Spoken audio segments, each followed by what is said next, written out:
అయా ఏకీభించిన ప్రతి బిడ్డతోనూ, నాతోనూ, మాతోనూ, అందరితోనూ మీరు అర్థమగు రీతిలో ప్రభువా ఉపదేశించిన విధానాన్ని బట్టి, మీరు బోధించిన విధానాన్ని బట్టి, మీరు జరిగించిన వాక్య పరిచర్యను బట్టి మిమ్మల్ని స్తుతిస్తున్నాము నాయన.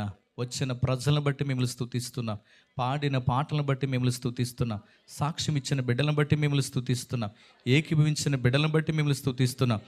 ఈ పరిచర్యను నీరు కట్టిన తోట వలె ఫలింప చేయుచున్నందుకు మిమ్మల్ని స్తుతిస్తున్నాం. నూతన ఆత్మలో సంఘములోనికి నడిపించుచున్నందుకు మీకు స్తుతులు చెల్లిస్తున్నాం. ఇక ముందు జరగబోయే సేవ కూడా మరింత బలముగా జరగడానికి, ప్రతి ఒక్క బిడ్డ ఈ సేవ పరిచర్యలో దైవ సేవకులకు కుడుభుజంగా బిడ్డలు వాడబడడానికి మీ ఆత్మ సహాయం దయచేయండి.